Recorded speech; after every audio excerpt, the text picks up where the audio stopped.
Rothbard's Practical Politics by Jack Hunter. Norman Singleton is Representative Ron Paul's legislative director. He has worked for Dr. Paul since 1997. Once a month, Norm and I meet at Bailey's Pub and Grill in Arlington, Virginia to discuss two subjects, pro wrestling and libertarian politics. The first is the primary reason for our meetings. Bailey's offers monthly WWE pay-per-views, which we enjoy thoroughly over cold beer and chicken wings. It is by far the most serious subject we discuss. Our discussions of libertarianism, or the Ron Paul-inspired liberty movement to which Norm and I both belong, are always interesting. Norm is a die-hard libertarian. I am more traditionally conservative. How radical we are in our politics sometimes differs. How practical we are in advancing what some might consider radical politics does not. Austrian economist Murray Rothbard was one of the most brilliant libertarian minds of all time. Rothbard was also considered one of the most radical libertarians of his time. Today, Rothbard's pure, unadulterated anti-statist philosophy is celebrated by libertarians as heroic and unequaled.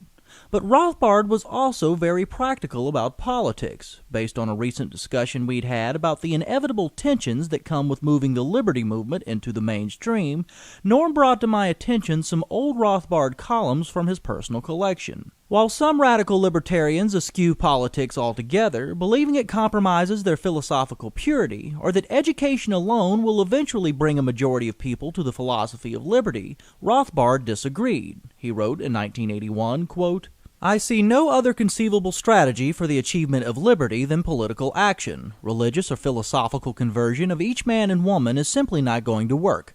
That strategy ignores the problem of power, the fact that millions of people have a vested interest in statism and are not likely to give it up.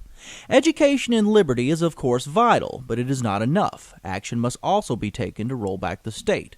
This quote should be of no surprise to anyone remotely familiar with Rothbard. My favorite aspect of Rothbard is that for his entire life, it was never simply enough to be more radical than his fellow libertarian. Rothbard wanted to take political action. Politics is about making alliances, building coalitions, and marketing your message in a way that the masses can understand, digest, and embrace. If your purpose, whether intentionally or unintentionally, is to repulse or reject the masses, then there is no purpose to being in politics.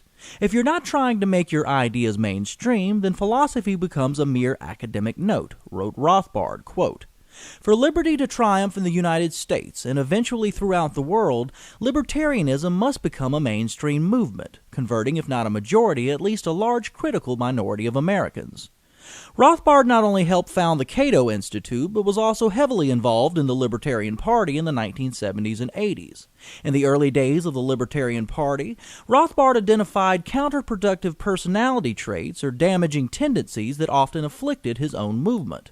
A movement dedicated to questioning the state could sometimes detour into something closer to paranoia. A movement dedicated to being anti-establishment could devolve into its members rejecting societal norms as a matter of habit, thus situating itself as being against the American people themselves, or voters. Wrote Rothbard in 1987, quote, "But here we face an inner problem and a paradox not only for libertarians, but for any radical minority ideological movement.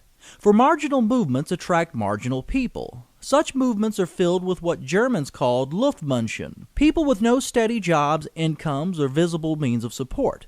The sort of people who instinctively alienate the mainstream bourgeois Americans, not so much by the content of their ideas, but by their style, lack of moorings, and counterculture." Rothbard also observed how such movement types might react if presented with the possibility of tangible mainstream success. Quote, "If a serious opportunity should arise for the movement to make a great leap into Middle America, into genuine influence in our society, that libertarian Luftmenschen will react not with enthusiasm, but in fear and trembling, for far greater than their professed love of liberty is their hostility to bourgeois America."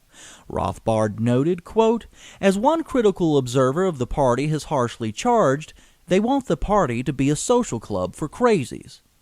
Finally, Rothbard wanted his fellow libertarians to ask themselves, quote, "Okay, do we want libertarianism to win, to make a big dent in America, or do we not? If we don't want to win, why be in a political party at all? Why not simply form a social club and forget victory? And if we're really devoted to liberty, how can we not do our best for liberty to win? Are we really libertarians, or are we just playing around?" This is more than a good question. It is the primary question for what Rothbard described as any radical minority ideological movement. Are we just playing around? I've always thought that success for the liberty movement would be measured by how effective we are in making our ideas mainstream. I believe this view represents the majority of the liberty movement. But I also believe that there are those who see mainstream success as defeat. Rothbard not only vehemently disagreed, but believed these sentiments would forever be counterproductive to any potential political success. He was right. Rothbard also believed that some people, whether intentionally or temperamentally, simply have no intention or desire of ever achieving political success. They simply want to keep the movement to themselves and for themselves, for no discernible purpose other than reinforcing their own philosophical identity. In identifying and attacking this character trait, again, Rothbard was right. Minority ideological movements can have great success. Rothbard believed this his entire life. But to achieve success, they must become something more than minority ideological movements. Thanks to Ron Paul, the liberty movement is currently achieving great success. Some will inevitably continue to see this success as defeat. Murray Rothbard would not have been among them.